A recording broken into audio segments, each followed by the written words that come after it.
अनोखी गवाही। सूर्यपुर नाम के एक छोटे से गांव में नारायण नाम का एक किसान रहता था। वो अपनी पत्नी गीता व 10 साल के बेटे के साथ अपना जीवन निर्वाह करता था। वो बहुत गरीब था। मजदूरी करके मात्र 2 वक्त का भोजन ही इकट्ठा कर पाता था। एक दिन नारायण की पत्नी गीता उससे बोली,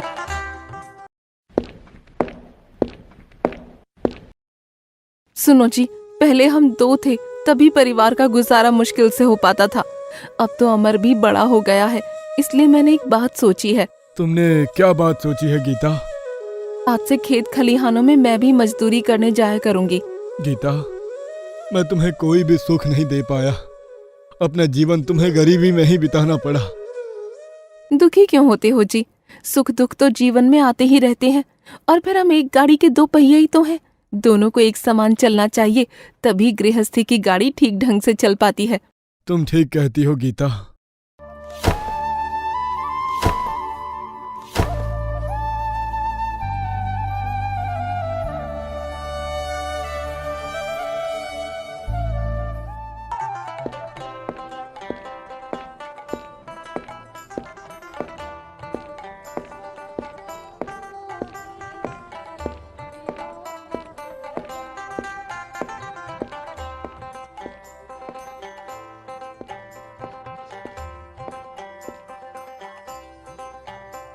गीता और नारायण दोनों ही दूसरे के खेतों में मजदूरी करने लगे। वो खूब लगन से मेहनत करते, लेकिन फिर भी उनकी आमदनी में कोई बढ़ोतरी नहीं होती। 2 समय के भोजन के अलावा वो कुछ भी नहीं कमा पाते। धीरे धीरे अमर भी 12 साल का हो गया। एक दिन फिर से नारायण निराश मन से गीता से बोला, गीता, सब पूर्व जन्मों के पापों का फल है। इतने वर्षों में तो कूड़े के ढेर के दिन भी आते हैं। फिर हमने ऐसा कौन सा पाप किया है जो गरीबी हमसे चिपक कर रह गई है? सब ईश्वर की माया है। अब तो वही हमें आगे का रास्ता बता सकते हैं।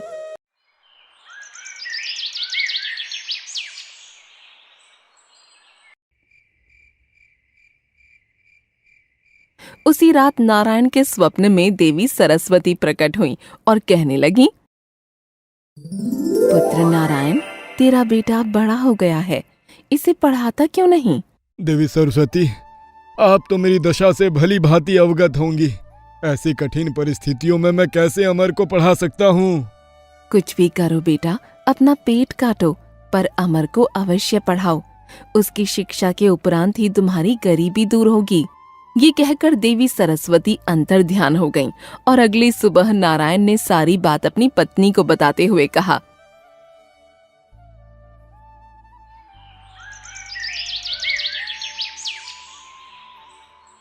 गीता, आज रात माँ सरस्वती मेरे सपने में आई थी।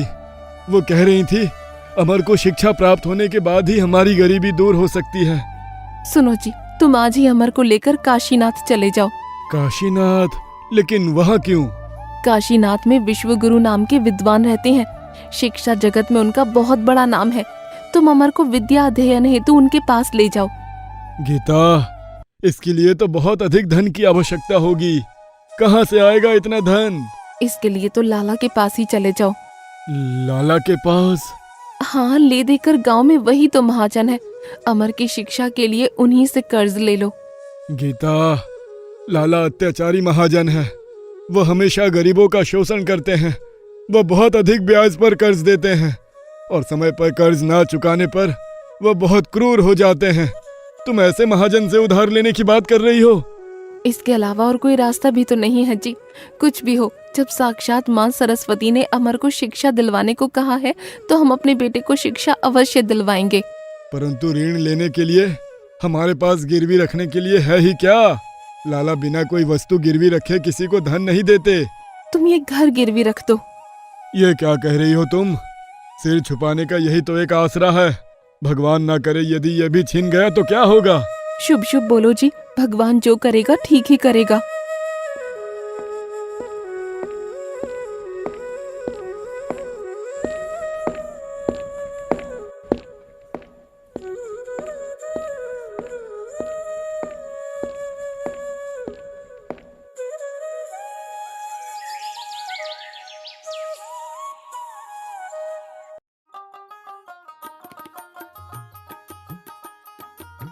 फिर उसी दिन नारायण लाला के घर जा पहुंचा और कहने लगा, राम राम लाला जी। कहो नारायण, कैसे आना हुआ आज? लाला जी, एक अर्ज लेकर आया हूँ आपके पास। कहो नारायण, क्या अर्ज है तुम्हारी? लाला जी, मुझे थोड़ा कर्ज चाहिए। कर्ज? किस लिए? मैं अपने बेटे को पढ़ाना चाहता हूँ लाला जी, इसलिए मुझे कर्ज चाहिए था। ओहो, लेकिन तुम कर्ज लोगे किस पर? गिरवी रखने के लिए तुम्हारे पास है ही क्या? लाला जी, तुम तो जानते ही हो मैं कितना गरीब हूँ। ले देकर एक झोपड़ी ही है मेरे पास, बस उसी झोपड़ी को आपके पास गिरवी रख दूंगा। सौदा बुरा नहीं है। नारायण ऋण तो चुका नहीं पाएगा, तो फिर उसकी झोपड़ी पर मेरा कब्जा हो जाएगा। हाँ, मैं तुम्हें 10 सोने के सिक्के उधार दे सकता हूँ। ठीक है लाला जी।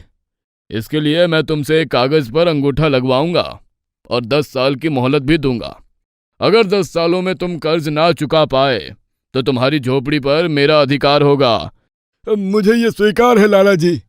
फिर लाला ने एक कागज पर नारायण का अंगूठा लगवा लिया और उसे 10 सोने के सिक्के भी दे दिए, जिसे लेकर नारायण ने लाला का शुक्रिया अदा किया।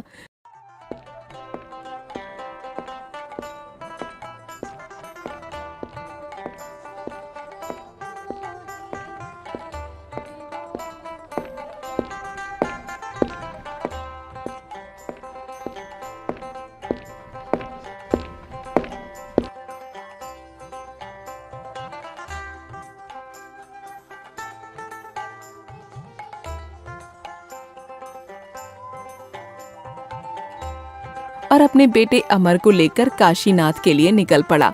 लंबा रास्ता तय करने के बाद वो काशीनाथ पहुंचकर विद्वान शिव गुरु की कुटिया में जा पहुंचे और ईश्वर से प्रार्थना करने लगा। हे ईश्वर, मेरे बच्चे की रक्षा करना, उसे खूब विद्वान बनाना, बस अब तो यही हमारा सहारा है। थोड़ी दूर और आगे बढ़ने पर वे विद्वान शिव गुरु जी के पास पहुंच गए और कहने लगे, गुरुजी प्रणाम। खुश रहो। कहाँ से आए हो तुम लोग? गुरुजी, मैं सूर्यपुर नाम के एक छोटे से गांव से आया हूँ।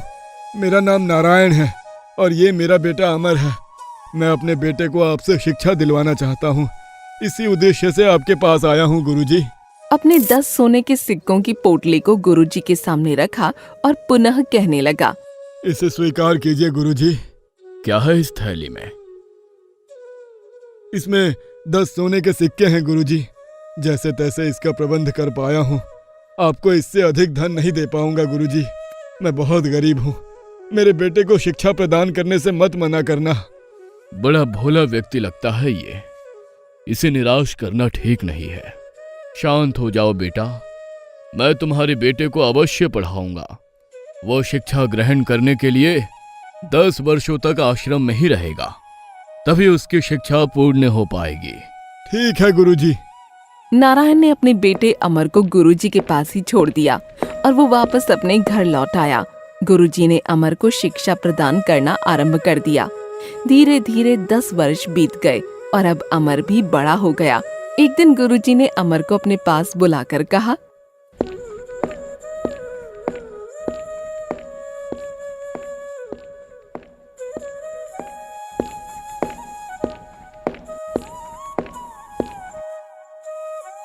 पुत्र अमर, आज तुम्हारी शिक्षा पूर्ण हुई। तुम हमारे शिष्यों में सबसे मेधावी छात्र हो। इस पर मुझे हमेशा गर्व रहेगा। गुरुदेव, सब आपकी कृपा का फल है, वरना मैं किसी योग्य था। बेटा, अब तुम अपने माता पिता के पास लौट जाओ। तुम्हारी प्रतीक्षा में वो ना जाने कब से बाट जो रहे होंगे। कैसे होंगे मेरे माता पिता? ना जाने वे कब से मेरा इंतजार कर रहे होंगे।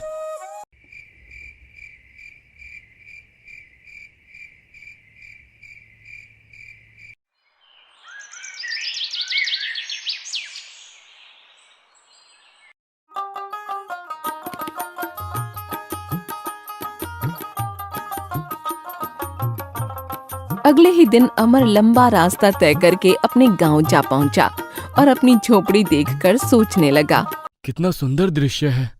कितना समय हो गया जब मैं यहाँ से गया था।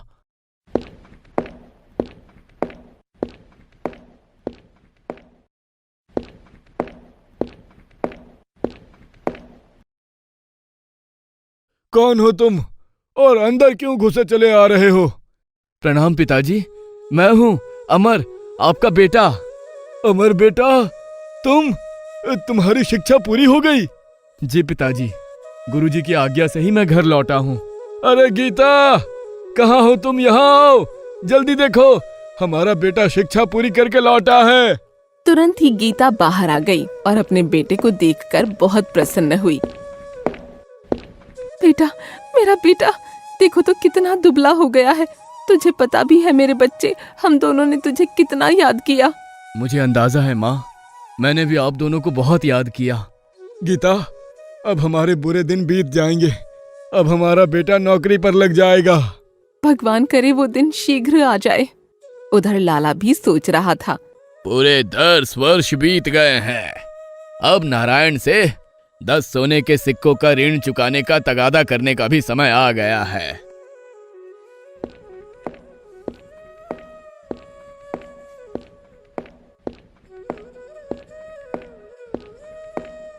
वो तुरंत ही नारायण की झोपड़ी की ओर चल दिया। जब वो झोपड़ी के पास पहुंचा तो सामने अमर को खड़ा देख सोचने लगा। तुम अमर हो? हाँ, मैं अमर हूँ। और आप लाला जी? ओह, भूले नहीं तुम मुझे? लाला जी, तुम भी कोई भूलने की चीज हो? कहो, कैसे आना हुआ आपका? तुम्हारे माता पिता कहाँ है? अमर ने लाला की बात का कोई जवाब नहीं दिया तो लाला का पारा चढ़ गया। वो तुनक कर बोला, बताते क्यों नहीं? तुम्हारे माता पिता कहाँ है? सुनो लाला जी, मेरे पिताजी जिंदा पेड़ों को काटने और मुर्दा पेड़ों को रोपने गए हैं। क्या? हाँ लाला जी, और मेरी माँ हवा बेचने और चांदी खरीदने गई है। लगता है ये अमर आवश्यकता से अधिक पड़ आया है, तभी ऐसी बातों से मुझे मूर्ख बना रहा है। अमर को धमकाते हुए वह बोला, ये कैसी ऊटपटांग बातें कर रहे हो? मैंने जो पूछा है उसका ठीक ठीक उत्तर दो। मैंने बताया तो लाला जी। सुनो, तुम्हारे पिताजी ने 10 वर्ष पहले ये झोपड़ी गिरवी रखकर मुझसे 10 सोने के सिक्के उधार लिए थे। क्या? क्या लाला जी, सचमुच? हाँ, नारायण ने 10 वर्ष बीतने पर भी वो सोने के सिक्के मुझे वापस नहीं लौटाए हैं। आज मैं अपने सिक्के लेने आया हूँ। तुम सच सच बता दो कि तुम्हारे माता पिता कहाँ है, नहीं तो क्या करोगे लाला? लड़का बड़ा चालबाज है, इससे चालाकी से काम लेना होगा। तो उधार दिए सिक्के वापस नहीं मांगूंगा। यानी कि आप कर्ज माफ कर दोगे? हाँ हाँ, माफ कर दूंगा। तुम बताओ तो सही वो कहाँ है? लाला जी, मैं आपकी बात पर कैसे विश्वास करूं भला? मैं पृथ्वी और आकाश को साक्षी बना रहा हूं। लाला जी, ये दोनों ही बोल नहीं सकते, अतः उन्हें साक्षी नहीं बनाया जा सकता। तो फिर क्या करे? अगर आप किसी जीवित प्राणी को साक्षी बनाएं तो मैं मान लूंगा। ये बित्ता भर का छोकरा तो हाथ ही नहीं जमने दे रहा है, पर मैं भी कोई कम नहीं हूं। तभी लाला की नजर झोपड़ी पर बैठी तितली पर पड़ी। वो कहने लगा, मैं इस तितली को साक्षी मानकर वादा करता हूं कि यदि तुम अपने माता पिता का पता बता दोगे तो मैं उनके द्वारा लिया गया कर्ज माफ कर दूंगा। ये हुई ना कुछ बात लाला जी। अब सुनो, मैंने कहा था ना कि पिताजी जिंदा पेड़ों को काटने वो मुर्दा पेड़ों को रोपने गए हैं। इसका मतलब है कि वो पेड़ों को काटकर बांध लगाने गए हैं। ओह, तो ये मतलब था तुम्हारा। तुम सचमुच बुद्धिमान हो अमर। अच्छा, अब मैं चलता हूँ। लाला, तूने बहुत से भोले भाले गरीब लोगों को सताया है। अब देख तू मेरे जाल में कैसे फंसता है।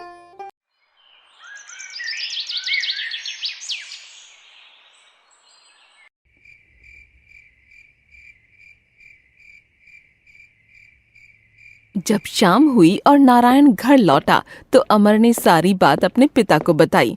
पिताजी, लाला आया था। ओह, अब क्या होगा? पिताजी, आप घबराओ नहीं, मैं आ गया हूँ। उस जमाखोर लाला से मैं निपट लूंगा। तुम? लेकिन कैसे बेटा? लाला बहुत चालाक है।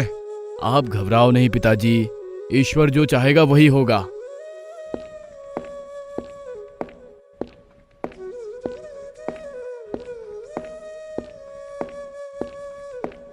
अगले दिन लाला फिर से नारायण के घर आ धमका।